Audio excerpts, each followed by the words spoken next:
What's good? This is Deeper One. Welcome to my YouTube channel. I am the host of the Into Deep show. I've been on the gram for a minute, so those of you that came from the gram to come see the video, thank you.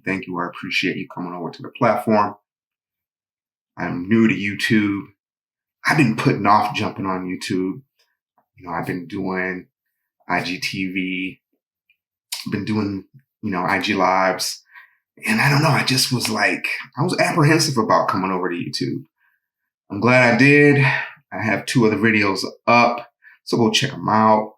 This is kind of like my first video, me being on YouTube, y'all. I'm here. So I've been testing out different software and things like that. And now I'm just recording on my phone because I'm just finding that to be easier right now than what I've been trying to do. My MacBook been acting up, so I'm gonna have to do something about that when I want to do lives. But we're gonna figure it out. But until then, I gotta make these content. I gotta do these videos. So we're doing these videos. What I wanted to talk about today in this video was about mastering your emotions. And there's gonna be a few points I'm gonna touch on that. It's gonna kind of have y'all get the real life meaning of this and basic understanding. So like I said, I'm Deeper One. For those of you that don't know me, you found me on YouTube, but you're not familiar with me on Instagram, go check me out on Instagram, Deeper One. And what I'm doing here is I like to talk about with people. First of all, I am a certified master life coach. I was actually just received my master life certification last week.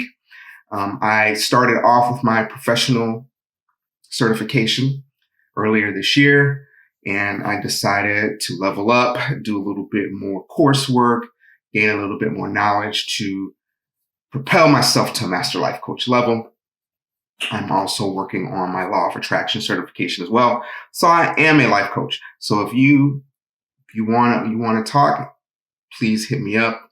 You can email me for right now. Just send me an email at tony@deeperone.com. And we can have a conversation. We can see what we can get popping.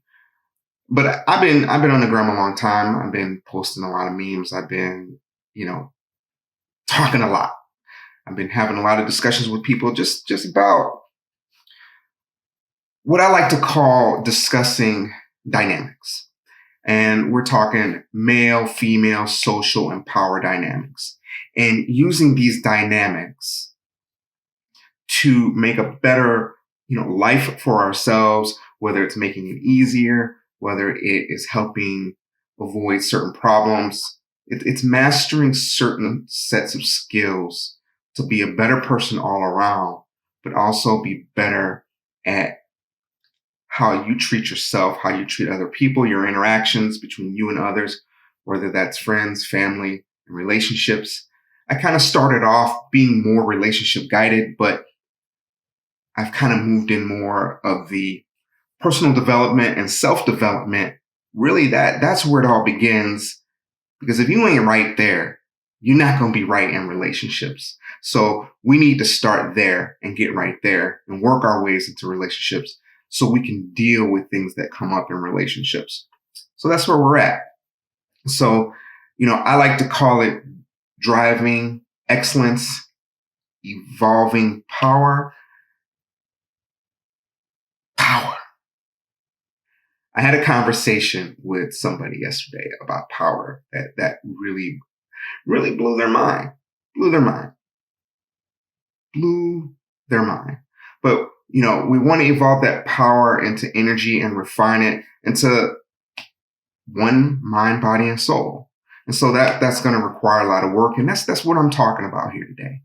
I'm not going to say I'm a relationship guru, relationship expert. I'm a coach. That's what I am. That's what I do. I'm not going to call myself anything other than that.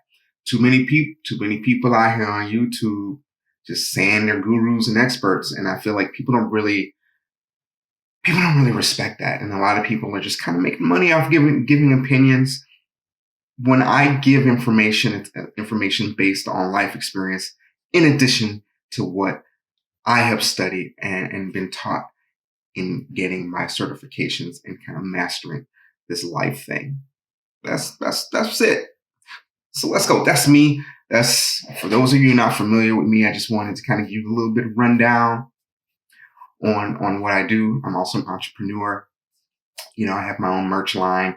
Right now, it's in hiatus. I got to redo a few things with the Rona and the end of the year. Like, I couldn't focus on launching both of these at once. And I was going to launch the merch first, but decided that once I got my certifications, this became top priority.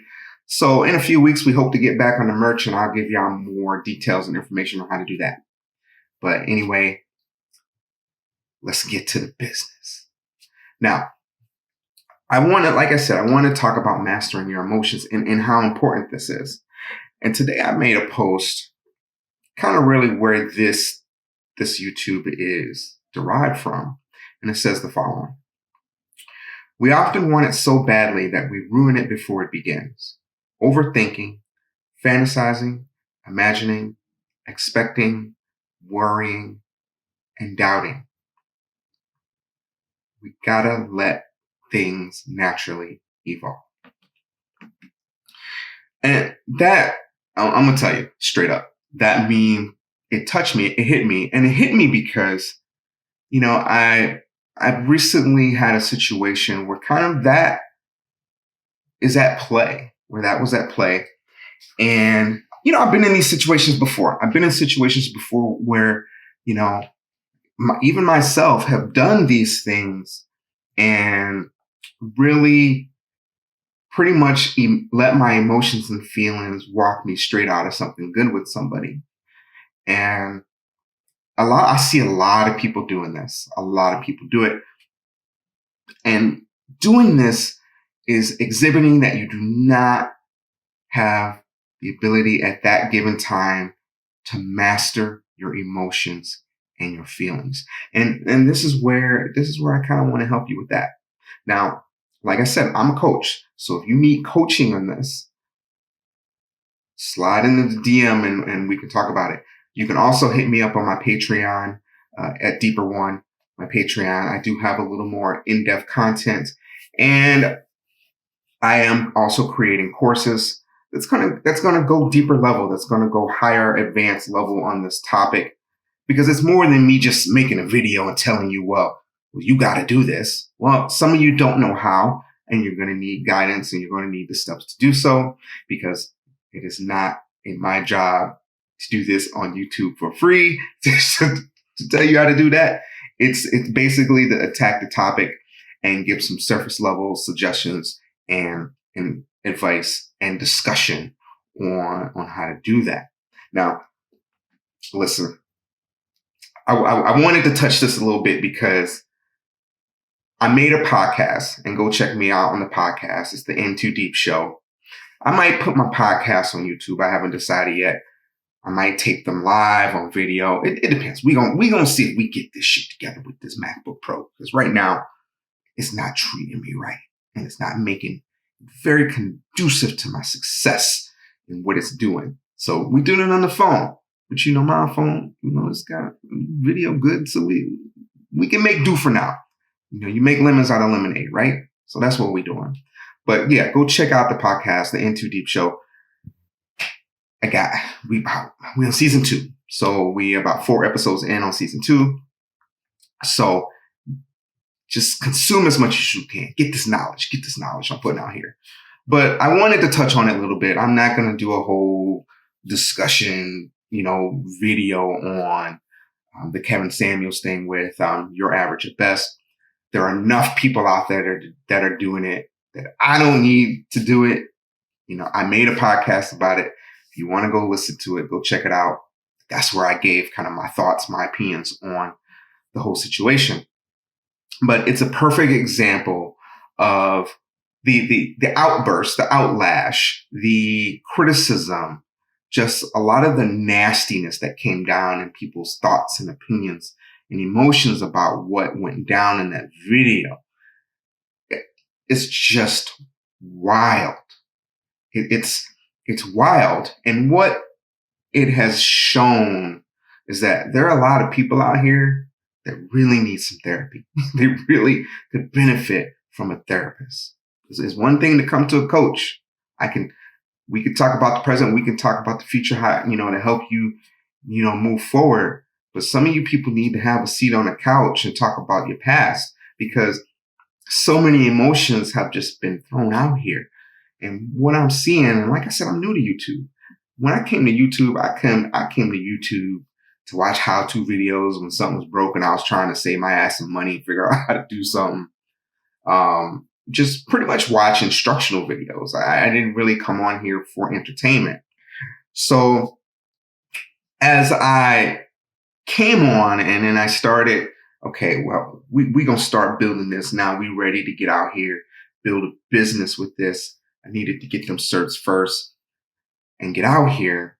I just started discovering other creators that I follow on Instagram. I discovered them on YouTube, and I started watching a lot of videos, soaking in a lot of information and just hearing what's going on out here.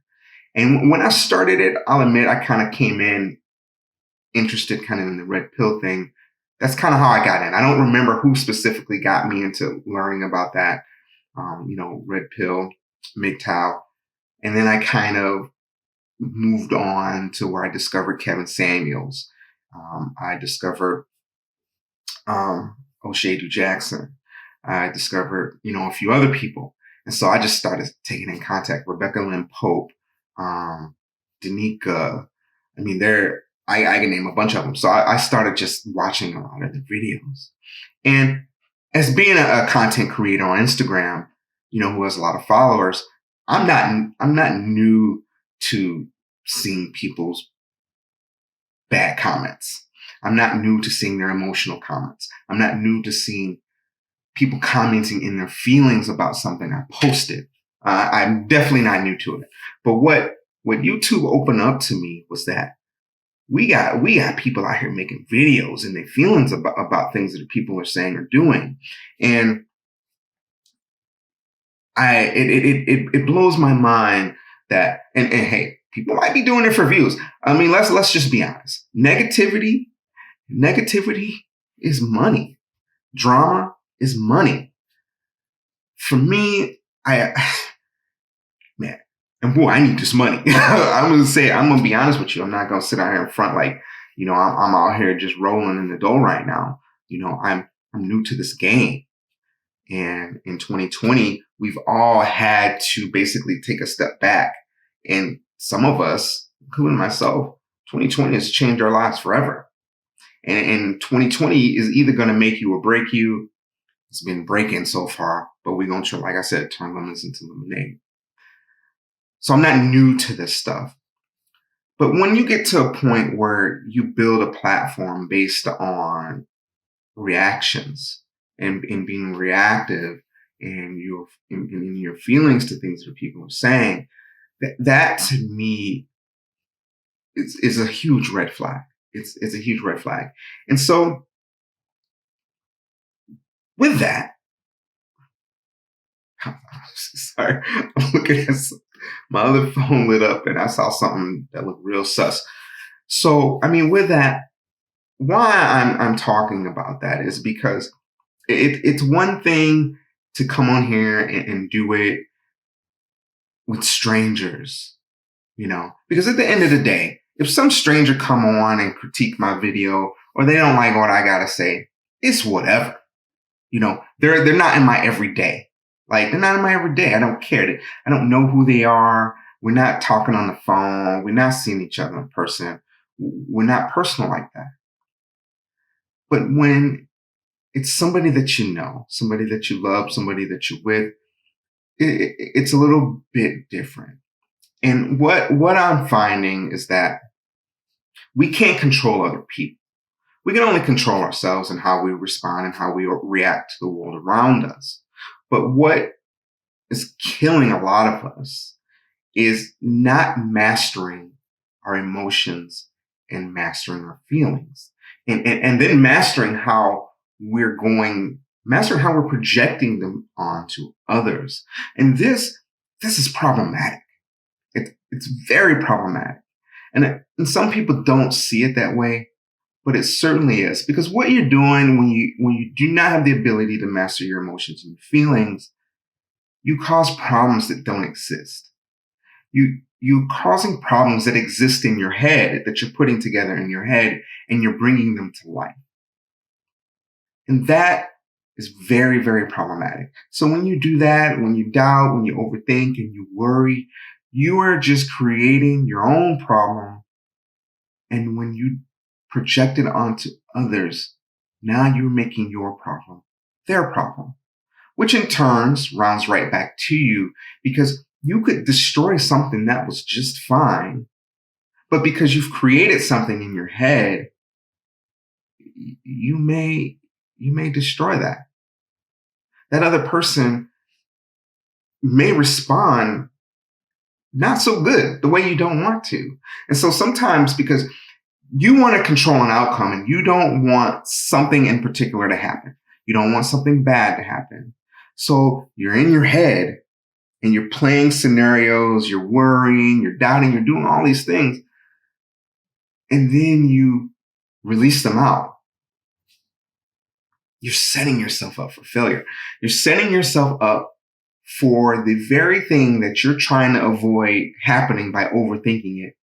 You're setting it up to happen. And recently in my life, I had an experience with this. And it's a little bit disheartening. But what I've learned over time and through therapy and through training for coaching is that I can't expect everybody to be at my level emotionally. You see, I had to learn one of the best things that ever happened to me intellectually is learning other people. Is learning men, learning women, learning the psychology and the sociology behind people, how they're wired, why they do what they do, why they say what they say. And let me tell you, it has taken so much off my shoulders by doing that, because I don't take as many things personal. I rarely will take something personal. It's still, but because I didn't take it personal, that doesn't mean it didn't hurt or the situation doesn't hurt. It's saying, well, I'm not going to let it destroy me. I'm not going to let it kill me, because I'm not going to take it personal.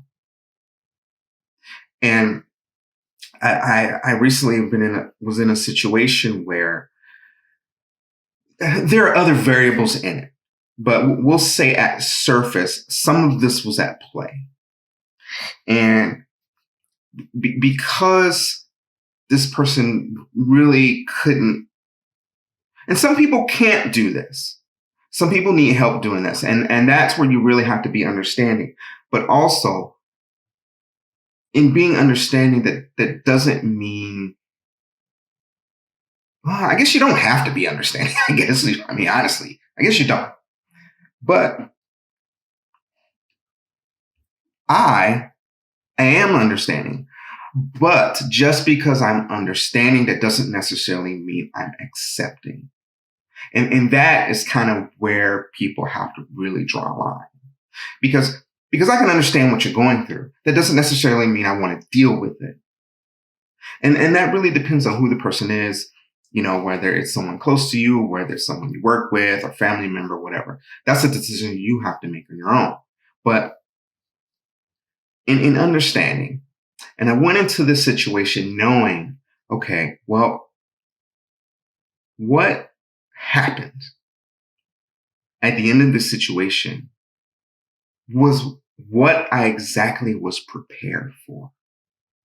And let me help you understand.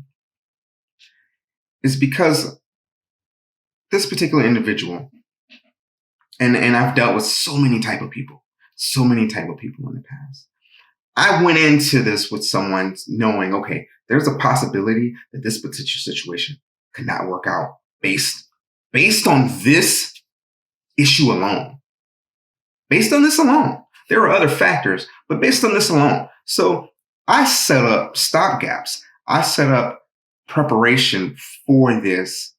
And even by letting them know that, hey, like, I'm very familiar with a lot of different things. I'm very familiar with how people operate, how they derive and produce feelings and emotions, based on certain things. Like, I let them know. I let them know that I'm aware. I know what's up. You know what I'm saying? I know what's up. Like, I'm very, very in tune with people. So I ran through the scenario. I ran it up. I said, hey, there's a very good possibility things could go left, things could go right, things could go this way, things could go perfect, or it just could all go bad. And so I was prepared for that. But just because I was prepared for it, when it went the way that I kind of foresaw it may go, I really wasn't very surprised. I was disappointed, but I wasn't surprised, because I can be disappointed. But just because I was aware of what could possibly happen didn't necessarily mean that's what I wanted to happen. But it did. It did. And so it kind of reiterated a few things for me in moving forward, in what I'm choosing, or who I'm choosing to deal with, and what I'm choosing to deal with going forward. Okay. And then I had another situation where, in the beginning, I knew this person, and this is completely different from this one, and where I knew this person, and I knew from the jump, there's a lot of shit that's up with them. There's a lot of work that they need to do. There's a few things I need to pay close attention to, keep my eye out on, and not let myself get caught up into somebody, knowing there's a few things that I have to keep a real close eye on that can help tell me what it would be like long term with this individual. That individual, I didn't know from anybody. I just met them and I didn't know them prior. The other individual was somebody I've known for a very long time. So I know them. I'm talking over 10 years knowing them. So I've known them, but I knew them from another time. I didn't know them from who they are at the present. And that was something that I had to take into consideration. That was something I really had to think about. But over the course of re-getting acclimated with this person, I had to learn in how they communicated and how they came up with their emotions and their feelings. And I had already known a lot about it, because there were certain factors with this person where I was familiar with a few things, without going, too deep into it. I was familiar with some certain factors with this person, and I was accepting of it.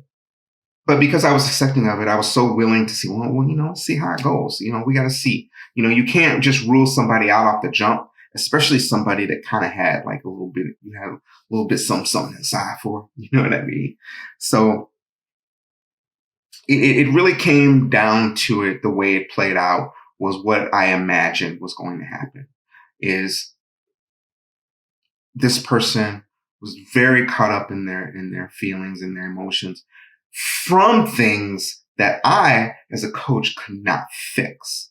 I, as a person, could not fix. These were things that this person needed to deal with and attack with a licensed therapist or psychologist. There's just nothing that I could do. And with that, when you have unhealed trauma, a lot of people that have unhealed trauma are very quick to react based on emotions and feelings alone, before they take the time to really step back and think about what they're saying or what they are about to say based on whatever happened in the moment. And so with this Kevin Samuels thing, what I saw a lot of people doing is I saw a lot of people just jumping. They were going for people's jugulars. I mean, there are people out here telling people that we need to hold him accountable, and there's so many people going against each other, taking sides, and telling grown men what they should and shouldn't do in their show or what they should say and shouldn't say on their show. That's not my job. It's not my job to be out here trying to tell people how to run their life and what to do in their life and how they should talk to people and how they should manage their show. It's just not, or what their opinions are, or what their perspectives are, or what they believe in. Like, if the biggest lesson I learned in 2020 is you're not going to change people. And people have polarizing views. And I found myself in the beginning of the year, when the Rona started, and then, George Floyd and everything, and the election, that I couldn't get caught up in trying to change people and trying to change people's views and their thoughts on things. And so many people this year are so invested into that. And you got to understand that a lot of these people that have thoughts and things that we disagree with, these are things that started at a young age.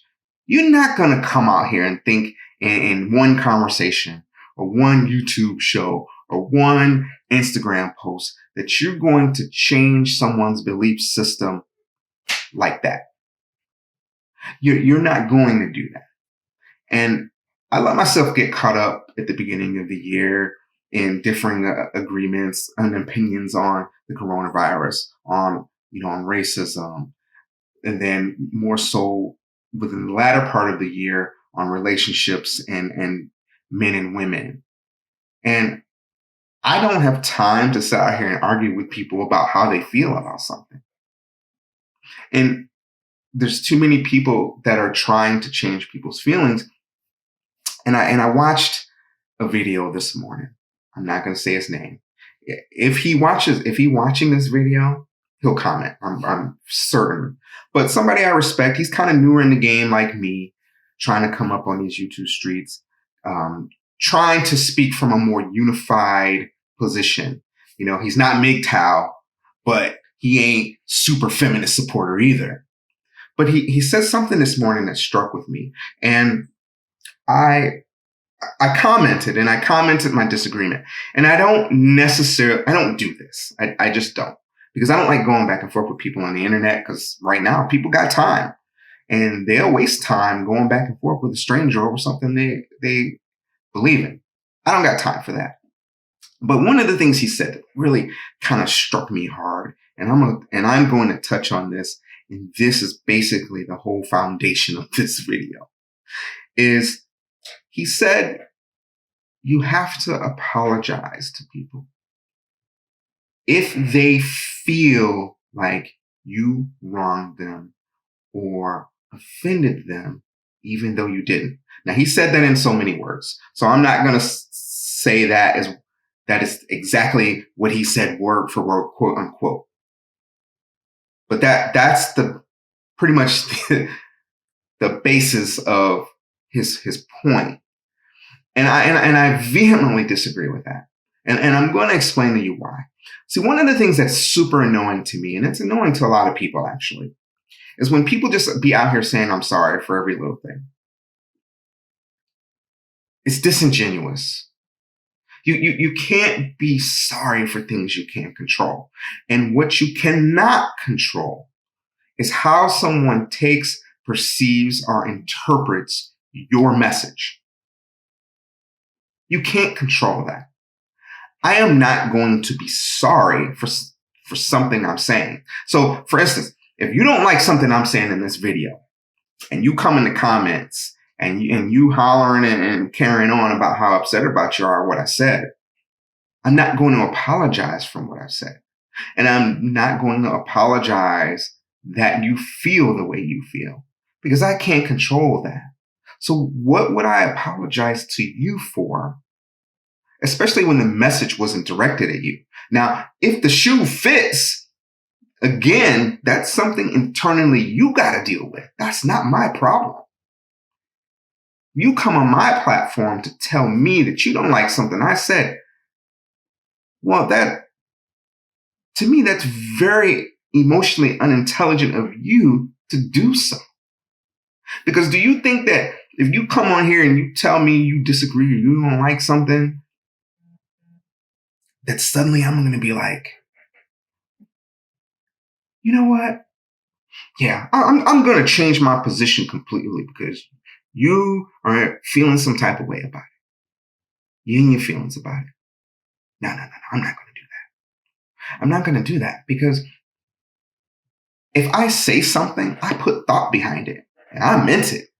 And I don't care who doesn't like it.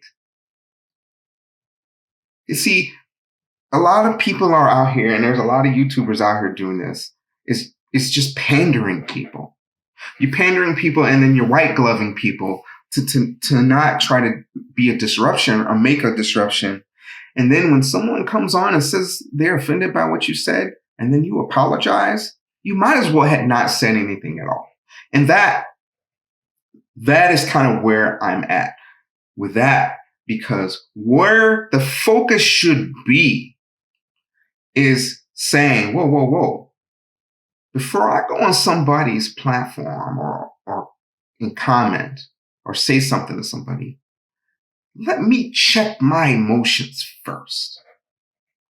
Let me check my feelings first. Is it worth me saying anything? What am I going to get out of what I'm about to say from an emotional standpoint? From a feeling standpoint. So what good is it going to do me to get all hot and in my feelings and start spewing an emotional response to something I don't like? Now, when I commented on what he said in this video, I thought about it before I typed it all out. Hell, I typed a couple sentences, then went back, made some corrections, said, oh no, this might sound better first. I put a lot of thought into what I said. And I meant by what I said and saying, yo, man, there's some insincerity in that. You can't be out here apologizing for the way people feel. You don't have a control of that. You can't tailor what you say based on the possibility of how someone may feel about it. And that's why I have a lot of respect for Kevin Samuels. I don't necessarily agree with everything he says, for surely I don't. I don't agree with everything anybody says that I look at their content. I take bits and pieces and then I apply it where necessary. But that man shouldn't have to apologize to anybody because they're in their feelings. I don't even think he needed to apologize to her. Now, in my video, I tell you why that. I'm not going to go deeply into this Kevin Samuels thing in this video. Shit's getting old. It's been like almost 2 weeks now. I'm not going to spend a bunch of time on it. People need to take accountability, responsibility, and control of their emotions and how they project them. That's what people should be doing. You shouldn't be out here apologizing for what you're saying. Because no matter what comes out of your mouth, you could offend anybody. So you're gonna be out here responding and apologizing to everybody that voices their dislike for something you said? No, that's just not possible. And then what it does is it totally dilutes the message to begin with. Well, now if you're going to be apologetic for what was said, do you even believe what you said? And that's the issue that I have with that, because that takes the accountability off the person who's out here just blatantly in their feelings and just has a complete disregard and no control over how they feel and how they're going to share how they feel. See, I don't respect people that don't have control of their emotions. Because the thing is when someone doesn't have control of their emotion, what they generally do is a lot of the times they're going to try to gaslight you. They're going to try to gaslight you. They're going to try to offend you in some way because they're offended. So they think they need to kick back, that they need to fight back and get revenge over what you said to them because their feelings are hurt. So are you then going to participate in that? I'm not. Now with somebody I love, we're going to have a conversation for sure. Stranger on the internet, we ain't doing that. I ain't got time for that. But somebody I love, we're going to have a conversation.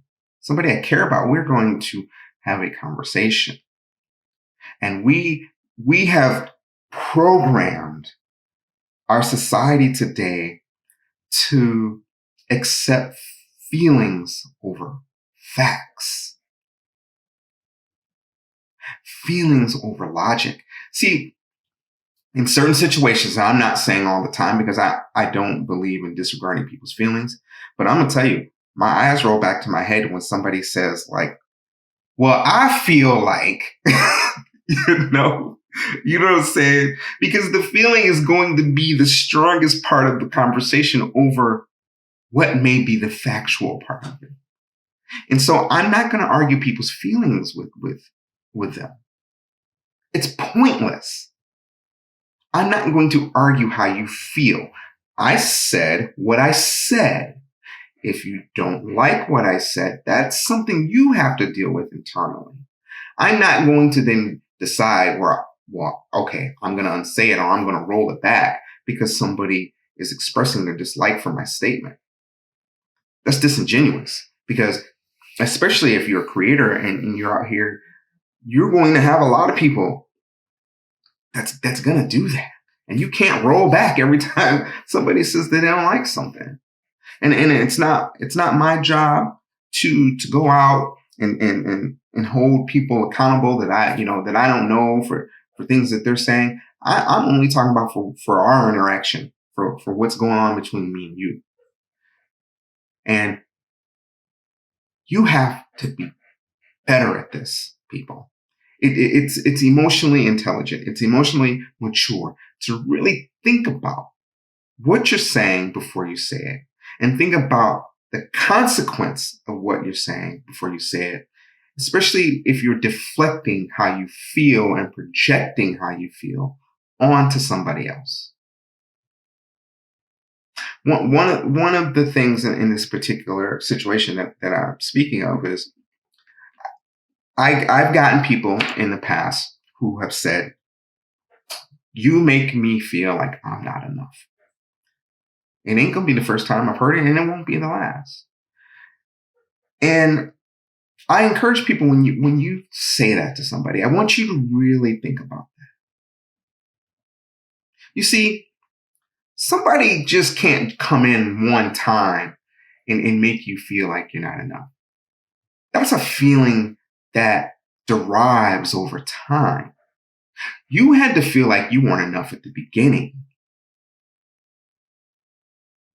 Right? You had to. But we take chances on people, right?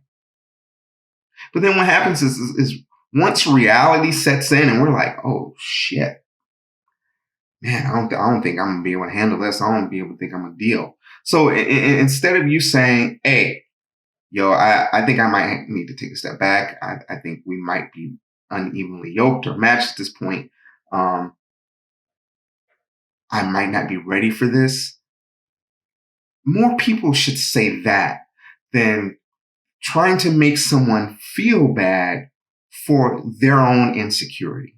And when you say, you make me feel like I don't enough, what you should be saying is, I don't feel like I'm enough.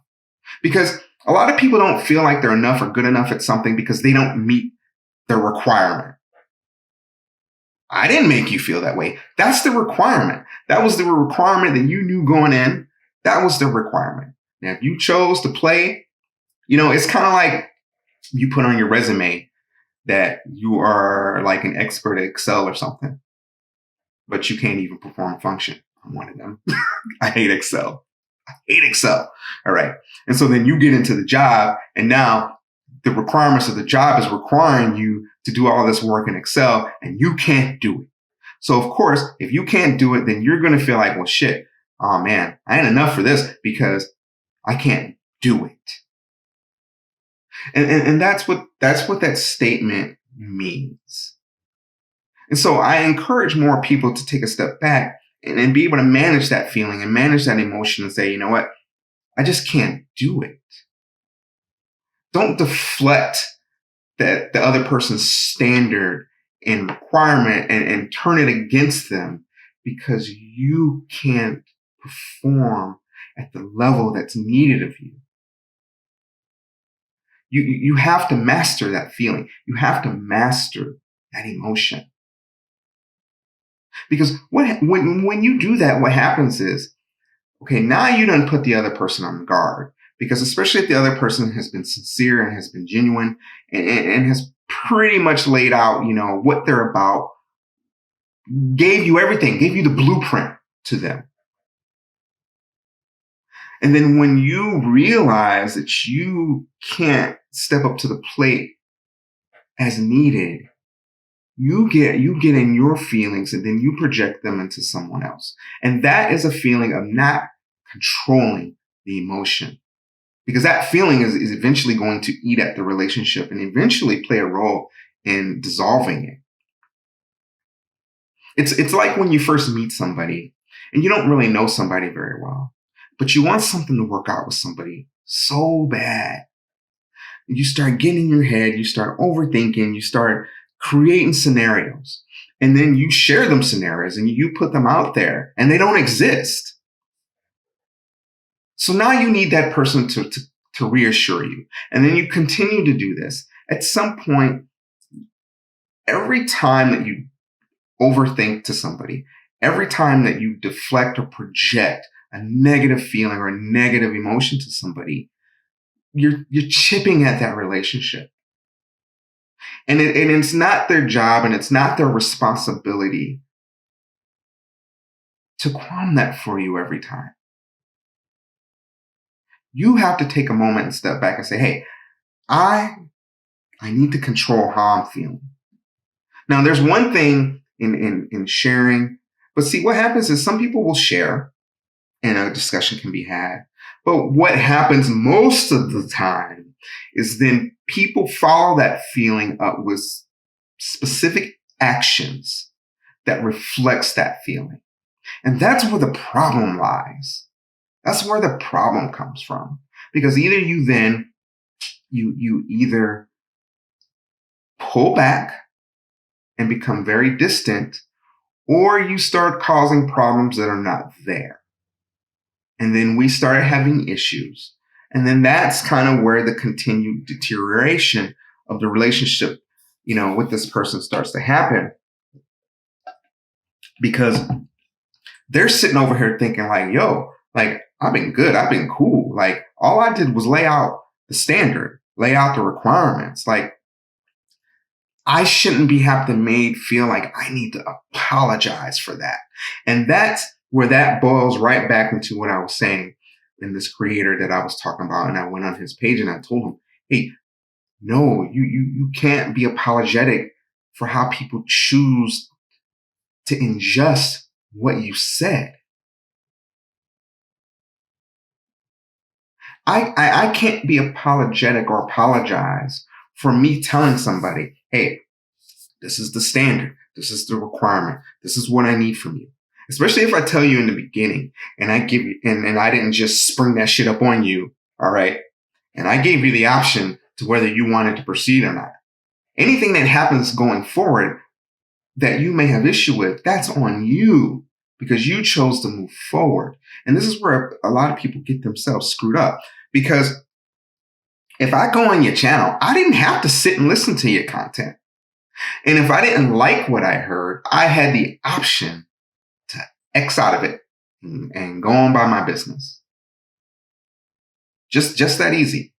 Without any contact, without any drama, without anything extra. Oh, I don't like what that motherfucker got to say, so I'm out. Unless it's something I feel passionately about, like how it's not even that I passionately felt about that. I felt from my experience and especially from what I've been taught that you're not supposed to just be out here apologizing for everything. And you apologizing doesn't necessarily make a situation better, because if you got to the point where you're apologizing because somebody else is in their feelings, I'm willing to bet In my experience, they did what they did first. Now, I get some people out here see that as themselves trying to be the better man or better person in the situation. And, and I can respect that. But he also said you had to draw boundaries. And that kind of where it's like, wait, hold up. How can you draw boundaries if you're going to apologize when someone becomes upset about the boundary you drew? And so that's really where I'm like, get your mind together, y'all. Get them emotions intact. And I get it. Some people don't have control of their emotions or their feelings because they got some stuff. It don't even really be about the person per se or about the situation. That was a trigger from something that's unresolved from their past that's rearing its ugly head. And so that trigger is like, oh shit, this game, let's go. Let's jump on this. Let's bam, and they get on it. And now you've caused problems. So what I'm saying, y'all, is it's time to control that stuff. It's time. You are going to be a much happier individual in your life if you take more control of your emotions, of your feelings, and then how you share them with others. And taking care and projecting them and deflecting them onto others. You're going to have a much happier life. I mean, I'm telling you. Now, if you want tips on how to do that, I can give you that. I mean, you ain't getting them in this video. You just haven't. You just listen to me have a conversation telling you what you need to do. You either know or you don't. And some of y'all do know, and you just don't want to listen. You're just hard-headed. But hey, it is what it is. But some of you genuinely and sincerely need help in that department. And if you do, I mean, that's really where, having a therapist or a coach or somebody that can help you get past a block that may be stopping you from moving forward with that. But it's time, y'all. There's too many people out here screaming and hollering about their feelings and emotions, and they think that their particular opinion or feelings and emotions, tops everybody else's, and they're hollering too loud. And what it's doing, you're gonna get people that's gonna jump on, especially if people fan you. They're gonna jump onto that. But now we've got, you're just adding more lost souls to the equation. Everything that I speak of, I try to make sure, is somebody possibly going to argue this? And if so, let's think about what possible arguments they may raise. So then you can be ready for the conversation. I'm always prepared for the what ifs. Somebody telling me like, man, you always got an answer. Yeah, I always got an answer. And I always have an answer because you always got to be prepared for somebody always trying to check you, always trying to press you, always trying to question you. If I genuinely ain't got an answer, I ain't got one. But most of the time I do. Because most of the time, because I've studied people long enough in interacting and dealing with them to know the possibilities of how a conversation may go with them. Especially if I know that they lean a certain way or that they're just going to disagree based on their belief system or how they were raised or how they live their life. You got to do that too, y'all. You got to do that too. You got to do it. It's time. Let's get this emotional maturity up. Let's get this emotional intelligence up. You don't got a choice. You got to get it done. But that concludes the show today. That concludes. I don't know, 50 minutes ranting and raving like a crazy person. But yeah, thank y'all for coming out and checking out the first, video of me on video. I will be doing some live streams in a few weeks, maybe a week or two. I don't know. I got to see about what's up with my laptop. The fan is just, every time I run something resource heavy like Zoom or OBS or something like that, the fan is just roaring. And I got to take it in. I got to see if it's dying, if it's almost time for a new laptop, or if there's something that I can do to preserve it before I have to go out and buy one, because these MacBooks is not cheap. And I'm really not trying to spend money like that. But I need to, because obviously a laptop is essential to what I'm doing in life. So, we got to figure it out. But I hope y'all enjoyed the video. So go check me out. My name is Deeper One. You can find me on Twitter, Facebook, IG, Patreon as Deeper One. DEEP, the number 3, R1. Check out the Into Deep show. I haven't decided if that's what I'm going to name the channel. Right now, the channel is just called Deeper One. Some people, it depends. I might split off the channel as its own separate podcast channel so I can have the podcast as videos and keep it separate. I don't know. We're just in the beginning, but I'm going to figure it out over time. But y'all hang with me. Like and subscribe, y'all. Like and subscribe to the video. Share the video. I need this love. I need this free love. I need it. Help your boy out. But thank y'all for listening or watching, to say. And look out for the next video. I have another one coming up towards the end of the week. I'm going to have guests on, once I get the situation here up, and people that ain't going to mind being on camera, because I'd be running into too many people who want to come on and say something, but they don't want to be on camera. And out here, we on camera. This is what we doing. So the content's coming, y'all. Again, thank you. This is Deeper One. I am out.